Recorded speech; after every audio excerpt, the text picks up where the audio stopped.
السلام عليكم ورحمة الله وبركاته. الحمد لله رب العالمين والعاقبة للمتقين والصلاة والسلام على أشرف الأنبياء والمرسلين نبينا محمد وعلى آله وصحبه أجمعين ومن تبعهم بإحسان إلى يوم الدين. أما بعد، فإن خير الحديث كتاب الله وخير الهدي هدي محمد صلى الله عليه وسلم وشر الأمور محدثاتها وكل محدثة بدعة وكل بدعة ضلالة وكل ضلالة في النار. أما بعد، فقد قال الله تعالى في الكلام المجيد والفرقان الحميد: فأعوذ بالله من الشيطان الرجيم، بسم الله الرحمن الرحيم. وقضى ربك ألا تعبدوا إلا إياه وبالوالدين إحسانا. معزز و مکرم صدر انجمن، حکم صاحبان اور میرے عزیز ساتھیوں، آج میں اس سالانہ انعامی تقریری مسابقہ میں والدین کے حقوق کے موضوع پر مختصر خطاب کرنا چاہتا ہوں، اس امید کے ساتھ کہ آپ حضرات باغور سماعت کریں گے انشاءاللہ۔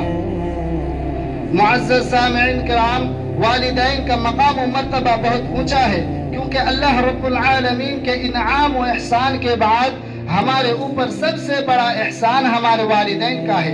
اسی لیے شریعت اسلامیہ نے ہمیں والدین کی خدمت کرنے کا مکلف بنایا ہے اور والدین کی خدمت ہم پر فرض کی ہے۔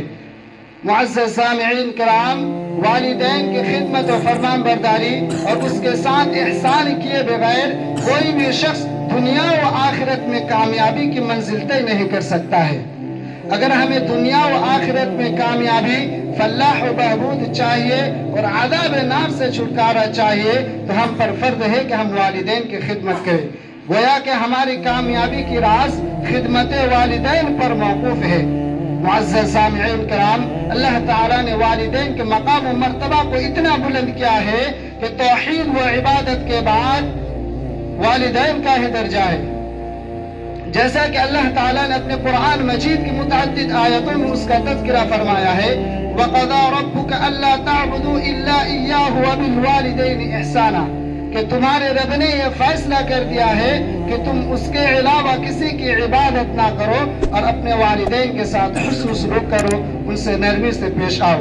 معزز سامعین کرام، امام ابن کثیر رحمہ اللہ اپنی تفسیر میں لکھتے ہیں کہ اللہ تعالیٰ نے اس آیت کریمہ میں والدین کے مقام و مرتبہ کو اتنا بلند کیا ہے کہ اللہ تعالیٰ نے اپنی عبادت کے بعد خدمت والدین کو ملا دیا ہے۔ معزز سامعین کرام، اور ایک جگہ پر اللہ تعالیٰ نے والدین کے مقام و مرتبہ کو اتنا بلند کیا ہے کہ توحید و عبادت کے بعد اور شرک سے باز آنے کے بعد والدین کی خدمت کرنے کا حکم دیا ہے۔ ارشاد باری تعالیٰ ہے: وَاعْبُدُوا اللَّهَ وَلَا تُشْرِكُوا بِهِ شَيْئًا وَبِالْوَالِدَيْنِ إِحْسَانًا، کہ لوگوں تم صرف اللہ کی بندگی کرو اور اس کے ساتھ کسی چیز کو شریک نہ ٹھہراؤ اور اپنے والدین کے ساتھ حسن سلوک کرو۔ معزز سامعین کرام، ان آیتوں سے ہمیں والدین کے مقام و مرتبہ کا پتہ چلتا ہے۔ اللہ کے رسول جناب محمد رسول اللہ صلی اللہ علیہ وسلم نے والدین کی اطاعت کرنے کا حکم دیا ہے اور نماز کے بعد والدین کا ہی درجہ ہے۔ معزز سامعین کرام، اور یہ بات اچھی طرح یاد رہے کہ خدمت والدین جہاد سے افضل ہے۔ ایک مرتبہ اللہ کے رسول جناب محمد رسول اللہ صلی اللہ علیہ وسلم سے سوال کیا گیا کہ ای الاعمال احب الى اللہ؟ قال الصلاة على وقتها، قال ثم أي؟ قال ثم بر الوالدين، قال الجهاد في سبيل الله۔ اللہ کے رسول جناب محمد رسول اللہ صلی اللہ علیہ وسلم سے سوال کیا گیا کہ ای الاعمال احب الى اللہ، کہ اللہ کے رسول اللہ رب العالمین کے نزدیک سب سے محبوب عمل کون سا ہے؟ تو اللہ کے رسول صلی اللہ علیہ وسلم نے جواب دیا: قال الصلاة على وقتها، وقت پر نماز پڑھنا۔ معزز سامعین کرام، اس کے بعد پھر پوچھا گیا کہ اللہ کے رسول اس کے بعد پھر کون سا عمل ہے؟ تو اللہ کے رسول صلی اللہ علیہ وسلم نے جواب دیا کہ ثم بر الوالدین، والدین کی خدمت کرنا۔ اس کے بعد پھر پوچھا گیا کہ اللہ کے رسول اس کے بعد پھر کون سا عمل ہے؟ تو اللہ کے رسول صلی اللہ علیہ وسلم نے جواب دیا کہ قال الجہاد فی سبیل اللہ، اللہ کے راستے میں جہاد کرنا۔ معزز سامعین کرام، اس حدیث کے اندر والدین کی خدمت کے مقام و مرتبہ کا پتہ چلتا ہے۔ اور اس حدیث کے اندر والدین کی خدمت کو جہاد سے افضل بتلایا گیا ہے اور اس عمل کو جہاد پر مقدم کیا گیا ہے۔ معلوم ہوا کہ خدمت والدین جہاد سے افضل ہے۔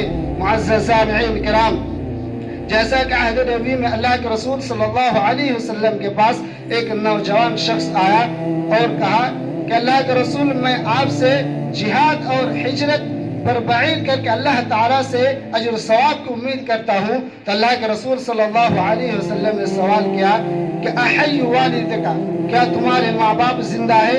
اس آدمی نے کہا کہ جی ہاں، دونوں باحیات ہے۔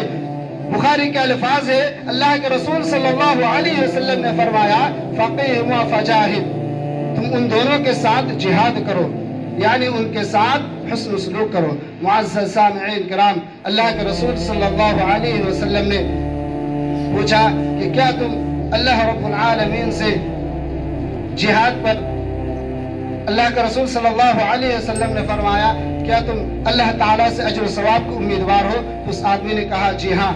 اللہ کے رسول صلی اللہ علیہ وسلم نے فرمایا فرجع الی والدیک فاحسن صحبتہما، کہ تم اپنے والدین کے پاس واپس چلے جاؤ اور ان سے ادب و احترام کے ساتھ پیش آؤ۔ معزز سامعین کرام، اللہ کے رسول صلی اللہ علیہ وسلم نے کہا کہ تم ان کے پاس جاؤ اور ان سے حسن سلوک کرو۔ تو اس آدمی نے کہا کہ اللہ کے رسول، میں نے اپنے والدین کو روتے ہوئے چھوڑا ہے۔ تو اللہ کے رسول صلی اللہ علیہ وسلم نے کہا کہ تم ان کے پاس چلے جاؤ اور تم نے انہیں جیسے رلایا ہے ویسے انہیں ہنساؤ۔ معزز سامعین کرام، اس واقعہ سے ہمیں یہ سبق ملتا ہے کہ اللہ کے رسول صلی اللہ علیہ وسلم نے اس نوجوان کو جہاد میں شریک ہونے سے اس لیے روکا کہ ان کے والدین بوڑھے تھے۔ اب آخر میں اللہ تعالیٰ سے دعا ہے کہ بار الہ تو ہم تمام مسلمانوں کو والدین کی خدمت کرنے کی توفیق عطا فرما، آمین۔ وآخر دعوانا الحمد للہ رب العالمین۔ السلام علیکم ورحمۃ اللہ وبرکاتہ۔